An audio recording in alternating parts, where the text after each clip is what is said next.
Olá, como você está? Seja muito bem-vindo ao nosso canal. É um prazer, uma honra te receber aqui. E nós queremos sempre compartilhar com você palavras de fé, palavras de esperança, confiança e que em tudo o Senhor possa te ajudar, assim como tem nos ajudado. Nós gostamos muito de falar sobre relacionamento, e o nosso primeiro relacionamento tem que ser com o nosso Pai, o nosso Deus, o nosso Criador.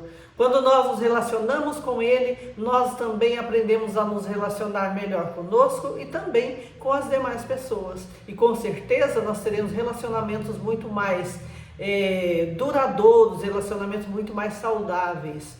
Então, juntas aqui neste canal, a gente busca aprender primeiro o relacionamento com o Pai. Nos vídeos anteriores, nós estamos trabalhando bastante sobre propósito.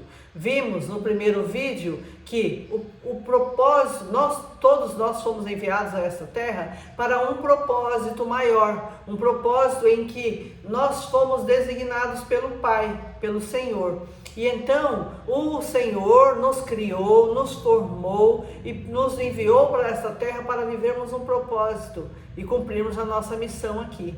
E nós vimos também que se nós não estivermos alinhados com esse propósito, nós teremos uma vida vazia, uma vida sem sentido.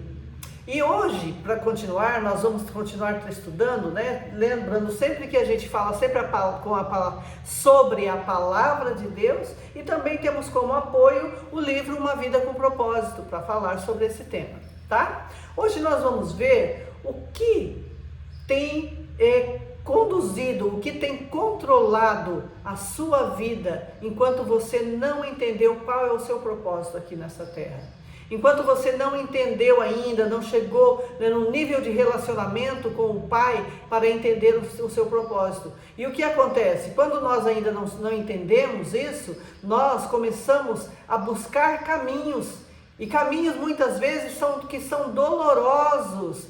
São sentimentos, são situações em que marcaram a nossa vida e que estão nos levando a fazer escolhas e tendo resultados muito negativos, resultados que têm nos levado para longe do propósito de Deus para a nossa vida, tá? Então eu quero te perguntar, o que controla a sua vida hoje? Quais os sentimentos? Aí você precisa voltar para você e pensar. Quais os sentimentos que têm controlado a sua vida? Será que as lembranças dolorosas na sua jornada, na sua caminhada, nos seus relacionamentos, desde que você já ainda estava no ventre da sua mãe, não é? Nós já sabemos hoje que quando a mãe está gerando um filho, os sentimentos dela de tristeza, de alegria, tudo isso é sentido pela criança. Depois, ao nascer, nós passamos a nos relacionar com os nossos pais, com os nossos irmãos. Depois vamos numa fase de socialização, e nesses processos, nesses relacionamentos, nós também vamos sendo marcados. E muitas vezes, marcas dolorosas, e que vão deixando feridas na nossa vida, no nosso coração, na nossa mente, no nosso subconsciente. E muitas vezes as pessoas são guiadas por essas experiências dolorosas. A nossa vida pode ser baseada, pode ser guiada também pelo medo. Não é? Medo, a gente enfrenta tantas dificuldades e tantas coisas que nos bloqueiam, e que a gente vai ver hoje o quanto isso é danoso, o quanto isso nos afasta do propósito do Senhor para a nossa vida. Então, o que controla a sua vida hoje? Lembranças dolorosas? Medo? Culpa? Mágoa? Dinheiro? O que é que dá um norte para a sua vida? Nós vamos ver aqui, eu quero tratar com você os 5 maiores controles, os 5 controles mais comuns que dirigem a vida da pessoa que ainda não entendeu qual é o seu propósito. E o primeiro controle é a culpa. Como nós falamos agora há pouco, a pessoa vive aprisionada ao seu passado. Todos nós falhamos, todos nós erramos. Todos nós, em algum momento da nossa vida, até mesmo como forma de sobreviver, como forma de autodefesa, nós falhamos, nós erramos. E nós, principalmente as mulheres, às vezes vivem uma vida carregando aquela culpa. Ah, eu falei assim com meu pai, eu falei assim com a minha mãe, eu falei assim com os meus filhos, com meu marido, né? Então, volte para você e analise e pense. O que tem, né? A culpa tem ocupado lugar e muitas vezes você toma atitudes, faz escolhas baseadas nessa culpa. Deixa de viver a vida maravilhosa que Deus tem para você porque você se sente culpado e não consegue seguir. Lá em Salmos 32:1, a palavra do Senhor diz assim: bem-aventurado aquele cuja transgressão é perdoada e cujo pecado é coberto. Veja bem, esse salmo é um salmo de arrependimento e de perdão, o Salmo 32. E aí nós vemos aqui no versículo 1, bem-aventurado aquele cuja transgressão é perdoada.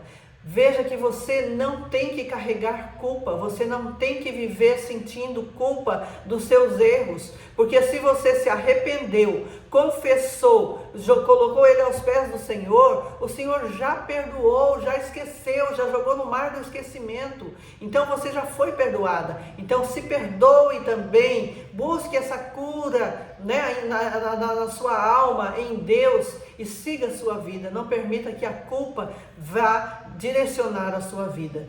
Um outro controle muito comum é a mágoa. As pessoas, é muito comum, eu passei por isso. A minha vida foi guiada durante muito tempo pela mágoa. Eu tive dificuldades de relacionamento com o meu pai. E nesse relacionamento eu não perdoava, eu não conseguia entender que o meu pai me deu, né? Me permitiu viver aquilo que ele tinha condições.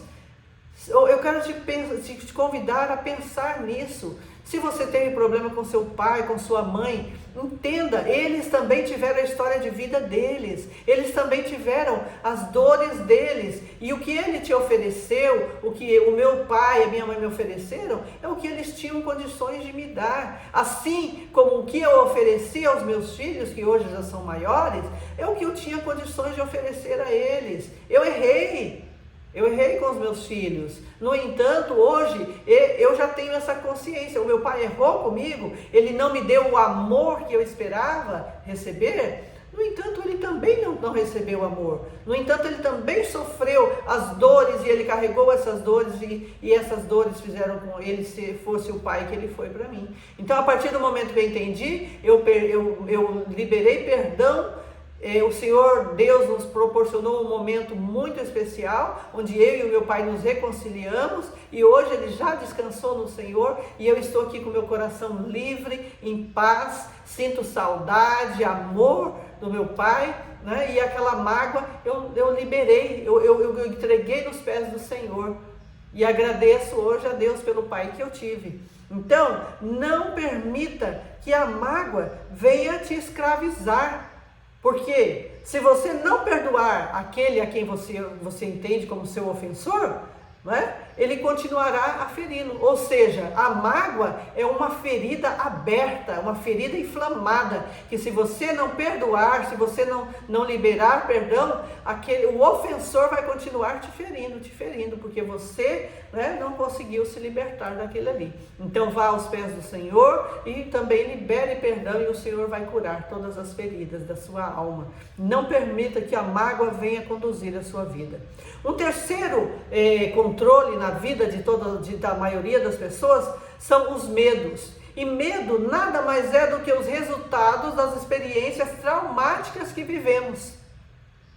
Nós passamos por muitas experiências, e às vezes experiências traumáticas. Nós sabemos, né, testemunho de tantas mulheres que passaram por abuso sexual, passaram por abuso emocional, com relacionamentos abusivos, pessoas desequilibradas, pessoas feridas, e que nós nos relacionamos com essas pessoas e também saímos feridos. Então, essas experiências traumáticas fazem com que, por exemplo, uma mulher que teve um relacionamento muito difícil com o primeiro casamento, e aí com o passar dos anos não suportou e veio a separação, às vezes o próprio marido decidiu sair, foi buscar outros relacionamentos, E a mulher fica ali agora sofrendo, não, eu não posso mais, não quero mais me relacionar com ninguém, eu não quero mais me casar, não quero mais ter nada com ninguém, porque eu já sofri demais. Ou seja, o medo está te escravizando, o medo está roubando de você a possibilidade de uma vida, de um relacionamento maravilhoso, de um relacionamento onde você vai ter realmente a confiança, a alegria restaurada, uma estrutura de família para aqueles que desejam. Então não permita. O medo pode te aprisionar e te impedir de viver os planos de Deus para você. Quais são os medos que têm te marcado? Quais são os medos que têm te roubado os sonhos, os planos de Deus para a sua vida? Pense nisso, analise, tenha um momento de reflexão e faça essa pergunta: o que eu tenho medo e isso tem roubado de mim experiências maravilhosas que Deus tem para a minha vida? Em 1 João 4,18, nós trazemos aqui um versículo lindo que diz assim: no amor não há medo. Ao contrário, o perfeito amor expulsa o medo, porque o medo supõe castigo. Aquele que tem medo não está aperfeiçoado no amor. Veja que lindo, a primeira partezinha desse versículo já é maravilhoso, quando diz assim, no amor não há medo. No amor, quem é o amor? Deus é amor. Deus nos ama, mas Deus é o próprio amor. Então, em Deus, no amor, não há medo. Se você busca um relacionamento com o Senhor, se você entrega a sua vida ao Senhor, você se entrega a sua vida ao amor do Senhor. Ele é o próprio amor. E nesse amor de Deus nós vamos aprendendo a ser livres. Livres do medo, livres da culpa, livres da mágoa. E aqui a gente vê, o amor afasta, o amor ele expulsa todo o medo, porque o Senhor é amor e no amor não há medo. Veja que lindo. O quarto controle da nossa vida, que pode acontecer na vida, o materialismo. Tem pessoas que pensam assim, que obter é o maior objetivo da vida dela. Dinheiro é tudo. Você já conhece alguém? Ou você já passou por isso? Ou talvez você viva e entenda a vida dessa forma? Você pensa que possuir muitas coisas vai te fazer mais feliz, mais importante, mais protegida? Você passa por isso? Ou conhece alguém que passa por essa situação? Entenda que o dinheiro é bênção. Nosso Deus é o dono do ouro e da prata. No entanto, a sua segurança, a sua paz não está nos seus bens, não está naquilo que você possui. A palavra diz: não coloque os seus olhos naquilo que não é nada, porque os bens materiais, eles estão aqui, mas num piscar de olhos eles acabam. Num piscar de olhos você pode perder tudo. E se a sua vida estiver firmada nos bens materiais que você pode perder num piscar de olhos, a sua vida está perdida. A sua vida está arruinada. Porque se você não estiver firmada no Senhor, firmada na fé no Senhor, em Deus, é a única coisa que vai ter momentos da sua vida que pode ser que a única coisa que vai te sustentar de pé é a presença de Deus, é a sua fé em Deus. Porque o dinheiro não vai te ajudar, o dinheiro pode acabar num piscar de olhos, mas se você estiver firmado em Deus, a sua fé, com certeza você vai vencer. Então, outra coisa, autoestima e riquezas materiais não são sinônimos, tá? Porque as pessoas acham assim, não, eu sou poderosa, eu sou influente, eu sou autoestima elevada porque eu tenho dinheiro, eu tenho poder porque eu tenho dinheiro. Na verdade, é uma pessoa com autoestima, com baixa autoestima, porque ele precisa ter para depois ser. E isso está errado. A ordem é você ser em Deus, entender a sua identidade, entender o seu propósito, entender para que você está aqui, que é primeiramente servir a Deus e depois servir ao próximo, da maneira, a partir dos dons, das habilidades que o Senhor te deu. Então não se firme no materialismo, nas coisas terrenas, nas coisas... O Senhor quer sim nos abençoar com bens, com condições financeiras, mas para que a gente também ajude outras pessoas, e não para achar que aquilo ali é a nossa segurança, porque aquilo não é nada. Tá aqui, mas rapidamente, né, pode acabar. E por último, nós temos também um controle, assim, esse é terrível, terrível, que é a necessidade de aprovação.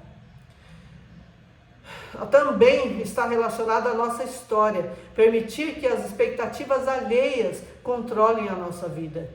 Muitas vezes na nossa caminhada, nós entendemos quando criança que para agradar o nosso pai, agradar a nossa mãe, ou até agradar um irmão ou um coleguinha, a gente tinha que fazer as coisas do jeito dele, para que a gente, né, atendesse às expectativas dele, para nós agradarmos a pessoa, para que que a gente pudesse ser aceito. E nós não podemos nos prostrar diante dessa necessidade de ser aprovado pelos outros. Nós temos que buscar em primeiro lugar a aprovação no Senhor. A palavra diz assim, ó, a palavra que eu anotei aqui: ser guiado pela pressão social, sempre preocupado com o que vão pensar. Você decide a sua vida, você faz suas escolhas naquilo que você acredita, nos seus valores, nos seus princípios, ou você está sempre pensando, não vou me vestir com essa roupa porque a minha amiga vai me reprovar. Não vou fazer isso da forma, não vou escolher essa viagem ou esse passeio ou o que for, porque não vou agradar as pessoas. Não viva, isso é uma escravidão. Não permita que as expectativas dos outros venham decidir por você, tá? Tem um autor que diz assim: eu não sei a chave para o sucesso, mas a chave para o fracasso é tentar agradar a todos. Nem Jesus agradou a todos, querido. Jesus, né, veio com a missão dele e ele não estava nem aí preocupado de agradar aqueles que estavam discordando dele. Imagina se Jesus fosse se preocupar em agradar os judeus, os fariseus, os religiosos da época. Nós não teríamos sido alcançados pela graça, nós não teríamos religado, salvos em Deus, porque Jesus teria se preocupado com a opinião do outro e não teria se preocupado, focado na opinião do Pai. Ele sabia que ele tinha sido enviado aqui com uma missão. Então não perca, busque em Deus o seu propósito, entenda e não perca tempo se preocupando, porque muitas vezes você não vai ser entendido, muitas vezes você não será aceito, muitas vezes você será repudiada, né? Será rejeitada por causa, né, da sua missão, tá bom? Não estou te falando aqui para você ser rebelde e sair fazendo o que der na sua telha. Não é isso que eu estou te falando. Eu estou te falando, primeiro, busque em Deus o seu propósito, busque em Deus a missão para a qual Ele te encaminhou, Ele te enviou para cá. E a partir daí, então, não se permita ser guiado pela culpa, pela mágoa, pelo medo que rouba seus sonhos, pelo materialismo, achando que isso é o que vai determinar a sua vida aqui, e principalmente pela necessidade de aprovação. A nossa aprovação tem que estar no Senhor. Nós temos que buscar no Senhor a direção para a nossa vida. E aí então nós estaremos cumprindo o nosso propósito e tendo uma vida alegre, uma vida feliz. Tá bom, minha querida? Esse é o tema que eu queria compartilhar com vocês hoje. Te agradeço por estar aqui. Te peço, se esse tema, se essas palavras te ajudaram de alguma forma, envie para uma colega, para uma outra pessoa que você entende que vai ajudar também. Compartilhe o vídeo, curta ali na mãozinha. Se inscreva no nosso canal, que a gente vai estar sempre aqui compartilhando palavras para que a gente vá crescendo e fortalecendo em Deus e cumprindo aqui o nosso chamado, o nosso propósito. Te agradeço por estar aqui conosco, um grande abraço e até o próximo vídeo.